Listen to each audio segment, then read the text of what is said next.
Good stuff. Thank you, everybody. This is great stuff. I mean, this is what makes Ask for Access great is when you get to ask questions and contribute with things that we may not even know. And if So you're we watching certainly the YouTube video, this is what you're missing out on by not joining us live. today is the 13th of November, Ask for Access. So good morning, good afternoon, good evening for some of us. Julie is the only one of our esteemed team who is not here, as we were just talking about. She's currently presenting in Dallas. So everybody else is here. Today we are talking about guest users in Microsoft 365 to kind of continue on our permissions rant from last week. We hope to cover some guest users in Microsoft 365, capabilities and limitations, external users versus guests, something I think we get asked about quite often, as well as making guests and members.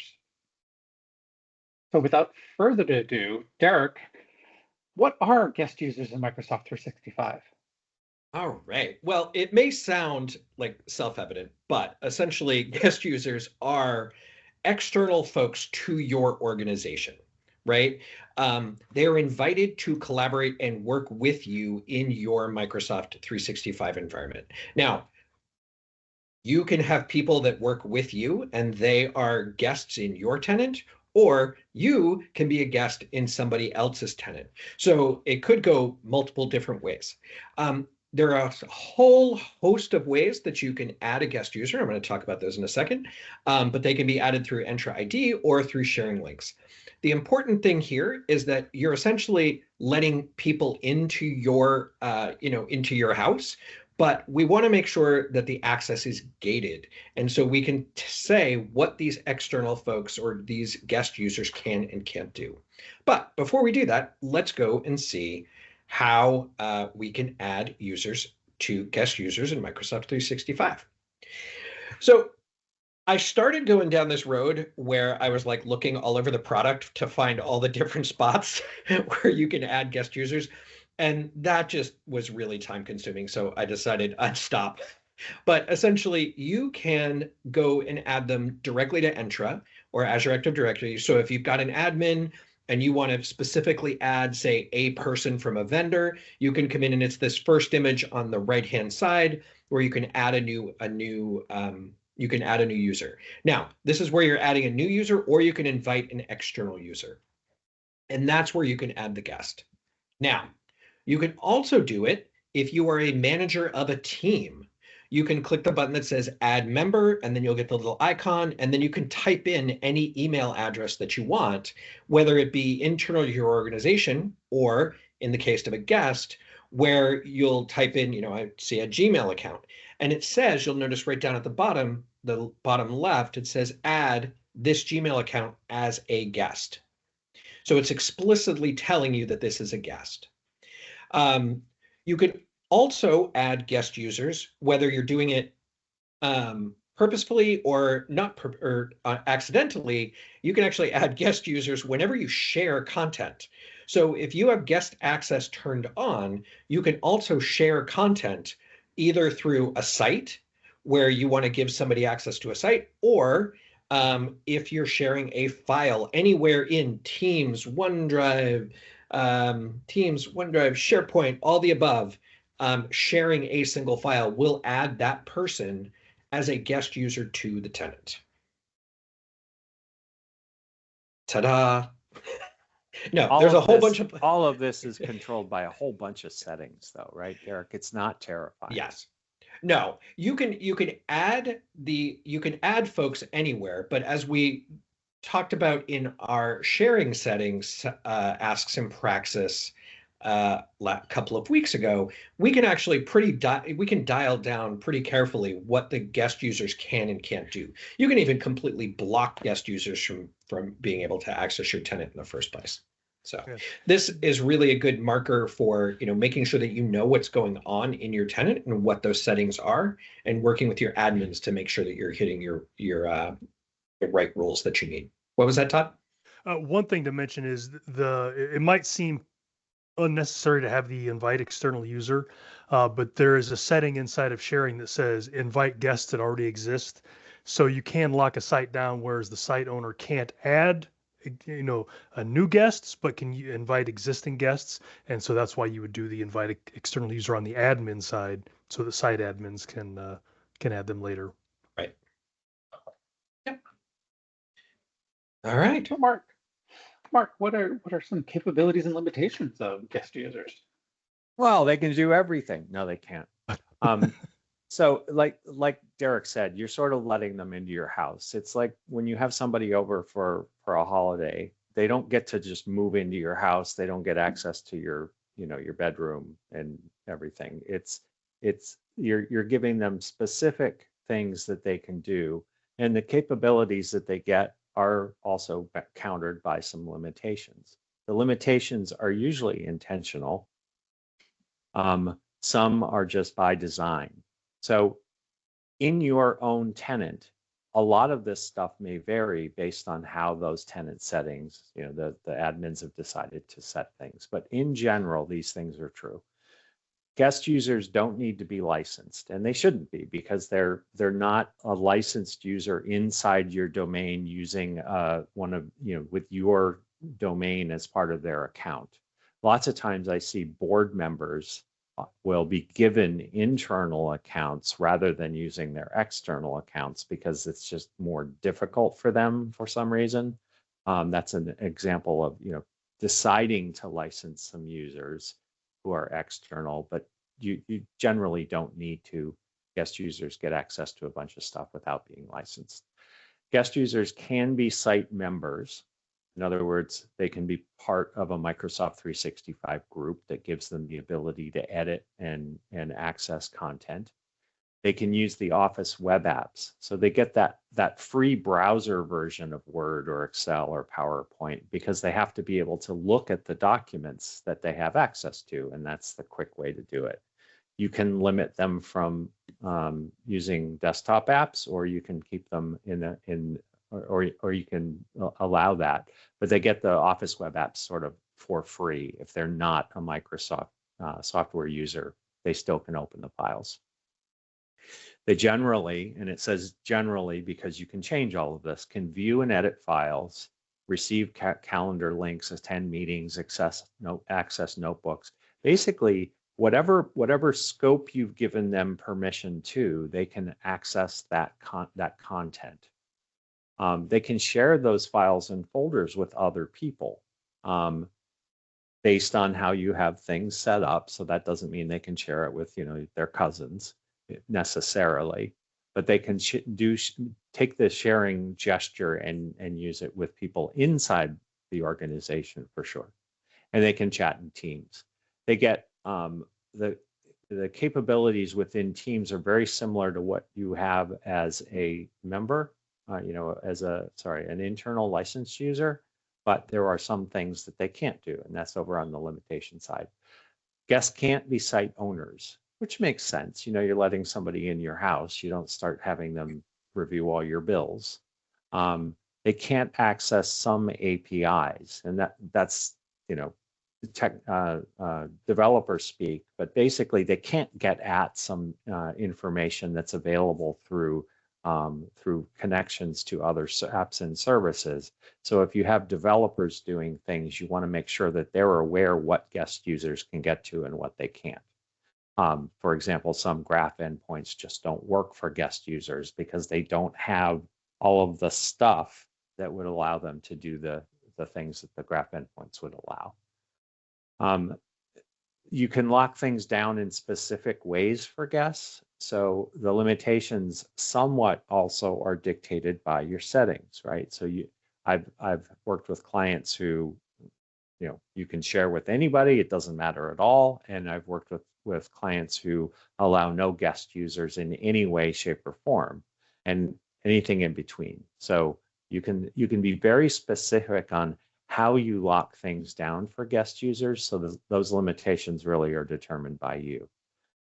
I'm pretty sure that I heard this correctly when I was talking to Todd or Julie, that you can't run SharePoint Framework web parts. Well, so we had some updates Yeah. on that in the chat room. Apparently, you can if they're installed in a local app catalog. So the site collection app catalog as Got it. opposed to the tenant.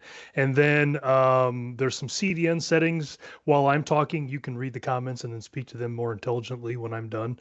But there's some permissions that's everyone except external by default. And if you change those to everyone and let guests in, then they can run the SPFX web parts too. Right. Yeah, Yeah, that you makes sense. you Because you can. yeah. Yeah. Basically, if you add everyone and give guest users access to the tenant app catalog, they can run SPFX web parts. I would not recommend that unless there was a very specific reason. I think Dan, Right. posted a really good option there, because generally, if you're going to do something that external users should be able to see, then a site collection app catalog may be the right choice. And as Stefan pointed out, also the branding center turns on if you're choosing to use the new brand center, a requirement is to turn on the public CDN, which will make the solution successful. Interesting. So So the thing that, especially if you have developers, you wouldn't be writing SPFX web parts most likely if you don't. They need to be able to think about, where is everything that this web part interacts with, and can guest users get to it? Lots of developers just assume, well, if I can see it, everybody can see it. And that's just works on my machine. Works on my machine. Stefan has his hand up. I don't know if he's got something to Oh, add. he's being polite. Stefan. Yeah, absolutely, always. So the problem is when you deploy an SPFX solution, then there is a hidden document library in the app catalog where all the sources are located. They are there unless you have enabled the public CDN, then they will be moved over to the public CDN. The public CDN is not trimmed by any permission, so everybody can use the SPFX solution and load the SPFX solution. And that's why it works for the guest users as well there. With the new branding center, like Derek already said, it will be enabled automatically, so it will be then a thing of the past unless you have specifically turned the public CDN off, that the guest user won't be able to access the SPFX web ports.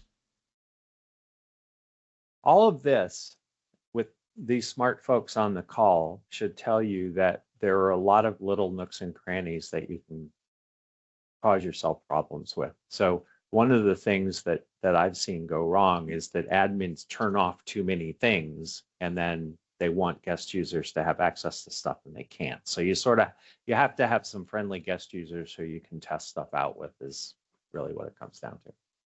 Yeah. Guest users can't add or remove group members or manage meetings, which makes sense. You're meeting in your own home, in your space, in your team, and you wouldn't want them messing with group members. They also, and you'll notice if you've been coming to these calls, you'll notice that at the end of the call, it says, "Oh, the recording is ready," but you can't get to the recording. That's because the recording is stored in the tenant in a place where guest users can't get to it. You can see that it exists, but it doesn't allow you to get to the recording. Doesn't mean we can't share it with you. It just means that you can't get to it where it starts out.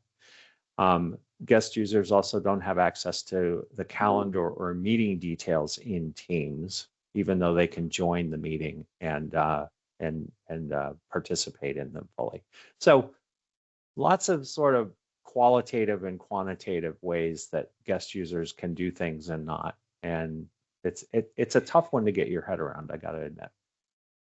Hey, Mark, is there any difference between what guest users can do in a team site versus a communication site? Well, typically you don't share communication sites with guest users. It's just an unusual thing to do. It's not unheard of, but generally speaking, let's put it this way. When you create a communication site, there is no everyone except external users added to it. It's permissionless in a sense when you create it. So you have to make a point to share a communication site with individual guest users or a group that contains guest users. Other than that, no. Okay. So if a site owner from marketing wanted to share their marketing site, communication site with their vendor, their branding vendor, they could in fact do that. Yes. mean, that's an argument for not allowing external users. Well, you can control whether or not guest users, and we'll talk about guest versus external, whether or not guest users are allowed at all at the tenant level and then at each individual site level. So like typically your intranet doesn't allow external users, period, because you don't want people sharing out, your policies on things, for example. Lots of great information popping up in the chat as well. Mike Yeah. Dixon was saying security is always use groups. You can create a group of external users that is not all external users, or you can create a dynamic group that is only external users or external users of a specific domain. And then we have a bunch of questions. Yeah, do we want to do the questions now, or do we want to do them at the end?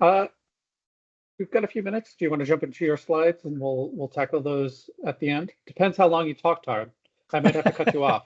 That's why I'm saying, do we want to do them now so that I have a hard stop once I get going? Let's cover them now, and then we can just like let Todd do the like trailer at the end when we give the awards out.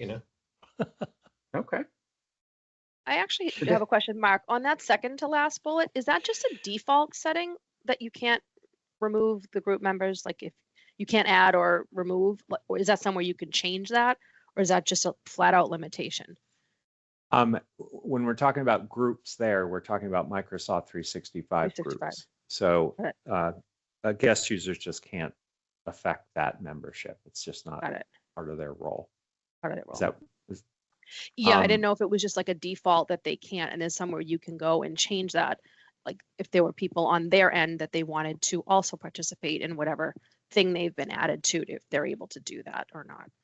As long as they're a guest user, no. Todd, I think, is going to talk about ways to sort of give them a little bit more juice to let them do some additional things. Dan's question is worth hitting. What do you do with guests who don't understand what being a guest user is?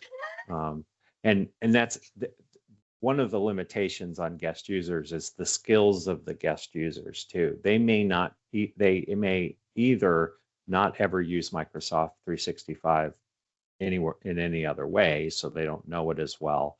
They may use it in their own organization and expect that it's going to work exactly the same way when they're a guest user, and it won't. They also may struggle with Microsoft's insanity of having two different account types. There's your work on Office one versus your personal Microsoft account, and they get totally different login experiences and stuff depending on which one it is.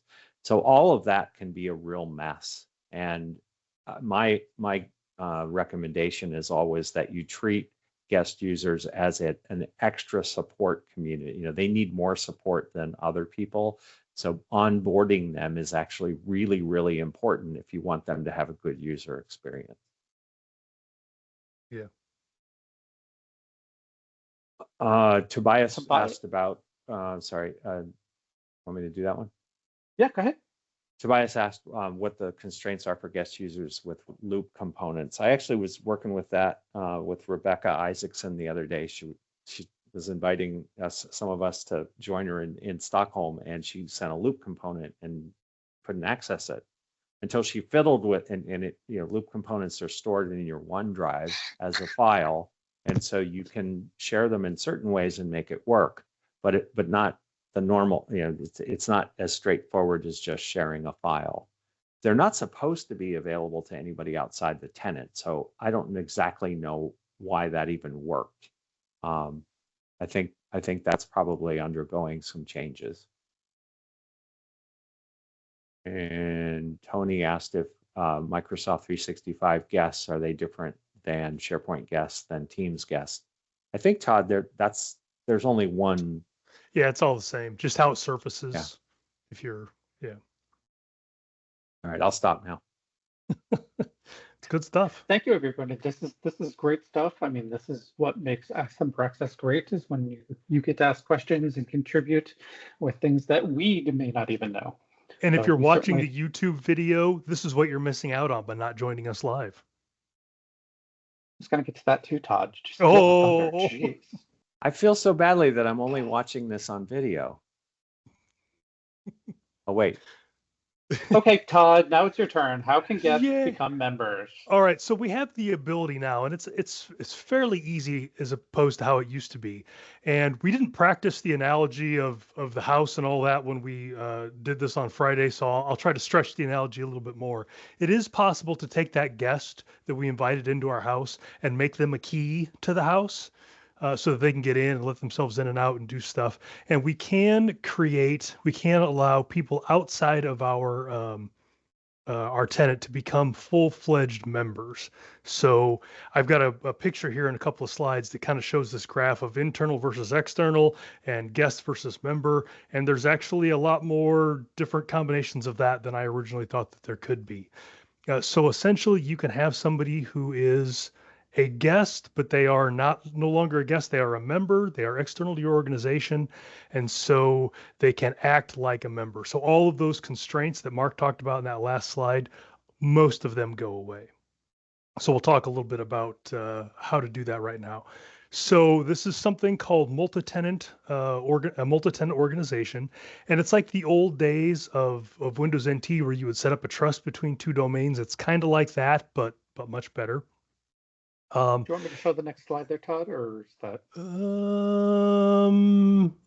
Yeah, let's do that. multi-tenant? Yeah, and then we'll come back to this one. So this is the M365 Admin Center, but you can also set this up in Entra ID. It's a lot more fiddly in there. You've got more dials to turn and switches to flip and that kind of stuff. But you go to org settings on the left, and then organizational profile and the multi-tenant collaboration, and then it walks you through a wizard that says, what do you want to call this other tenant? What is the tenant ID? So you'll need that GUID, that tenant ID. And then it will give you this, I love it. It gives you this well-formatted email that you just copy and paste and send to an admin in the other tenant. And it says, hey, we're inviting you to collaborate with our tenant. Here's the stuff. It gives you a link to the page and all of that. And then, so now go back to the previous slide. And then you get this fun thing like you see at the bottom. So now there are many Todds at this organization. So one of them is a member and has an on Microsoft address, so you know that they're just in that tenant. The second one is also, well, we'll go to the bottom one. The bottom one is a guest. So that is my Gmail account. And that is somebody that I shared something with a long time ago. So the stuff that we've all been talking about, the previous slides, we've got an external user. It's got that pound, external pound, so that we can easily see it when we're looking at users, that it's an external user. And the member and the account type is guest. And we can see that is a Microsoft account. So Mark was just talking about how guests can be Microsoft accounts or whatever. This is a Microsoft account. And then the one in the middle is this new kind. So you can see that it is an external user. And if you recognize how they format those things, you can see that email address is todd@toddclint.com. It is not one of the domains that this tenant owns. It is external, but it is also a member of this tenant. So now I can see, it lights more things up.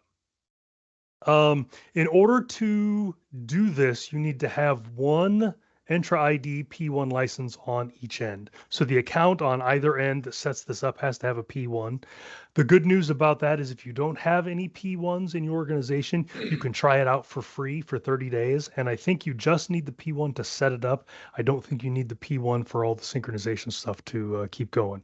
So it is able to set that up.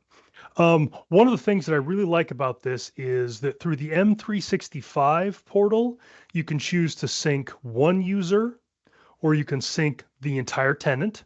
So you have that option inside there. If you go through Entra ID, you can select one user, the whole tenant, or you can set up rules. You can say, sync the users that are in the Des Moines, Iowa office, sync the users who are in accounting, whatever, things like that. And it will bring just that scope of users in that subset. And then once they're in your tenant, they can access M365 applications like they are a member of your tenant. So one of the greatest examples is Exchange. You can turn them on in there, and you can set up free busy stuff so they can see calendars with people that are in your tenant, things like that. And then on the top right there, I put that screenshot in there. You can see now that the Todd Oakland, the one with my middle initial, is the external user. So it's it's not in this tenant, but it is a member of the site. I can also make it an owner of this site because it is considered a first-class citizen now. It's got a key to the house. It can use all of the bathrooms wherever it wants to. It's like Todd, that cousin that you invited over for the holidays. Oh, This no. this is a really never good left. opportunity if you have say a parent company that has shared services, and then you have subsidiaries that have their own stuff. You can sort of work with this model of the shared tenants, right? Yes. Yes. And so, and that brings up a good, Steve Pope asked a good question in the chat room. He said, for these external members, where's the license? Like Microsoft's not going to give this away for free. They're licensed in their own tenant. And so that license comes across. And that was one of the things that Mark talked about, is that the guest accounts, they don't have any licenses, so they can't do stuff. These users have licenses. We're just allowed to pull them from the other tenant. Okay, Todd, I don't have any music, so I can't do my Oscar fade out for you, but I am going to go to your last slide here because we're getting Okay. close. We are getting, oh goodness, we have that time. So this was the thing, the first time I saw this, and we took this from that link there at the bottom, like this kind of blew my mind that there were different types of guests, internal and external guests, and internal and external members. And basically the thing that I just showed you is an external member. And the thing that Mark was talking about was an external guest. But you can also have internal members, so that's just a regular user. And then there were internal guests that's from an Entra ID B2B thing. Don't worry about those. So yeah, and there's also in the chat room, there's some stuff about federated users. Yeah, you can use those as guest users as well. So I think that is it. This is really, so if you're an admin type like myself, this is fun to just walk through. The other great example, so Derek brought up a good example of, parents and subsidiaries and all that kind of stuff. The place that I'm using it the most is with my dev tenant. So now I can give my production user, my regular Todd user, I can now give him permission to things inside of my dev tenant as opposed to having to have another dev Todd account and all that kind of stuff. Mike Dixon says, fun to walk through. I love this stuff. This is great. All right. That is all that I have. Okay. Thank you, Todd. As is usual, we do have some resources here that you can have fun looking at and explore more, since, as we've been talking about, it's not quite the Yellow Brick Road, maybe the part with the poppies in it. And of course, come see us live at Community Days Miami. Mark and Julie will be there on February 6th through 7th. Microsoft 365 Community Conference, Mark, Julie, and Derek, May 6th through 8th. And the European Collaboration Summit, Mark, Julie, and Derek will be there the 26th through the 28th. I'm also realizing that one got dropped off here. We lost the SPC. What happened to that one? The SPC. Derek, Mark, and I will be there. I think we took it off because our next session isn't until after ESPC, but it is what it is. We'll be there. Well, our next session is December 11th, which will be Microsoft Delve Retirement. We will get into that. If you missed anything that we talked about, anything in the fun chat, or just want to watch this again, feel free to visit our YouTube channel. You can subscribe or like whatever videos you want. Otherwise, we will see everyone on December 11th for Microsoft Delve Retirement discussion. Thank you so much for joining us this week on Ask and Praxis. We love getting your questions or session ideas. You can submit by using the link in About. If you find this helpful, hit that like or subscribe button and share this content with your colleagues.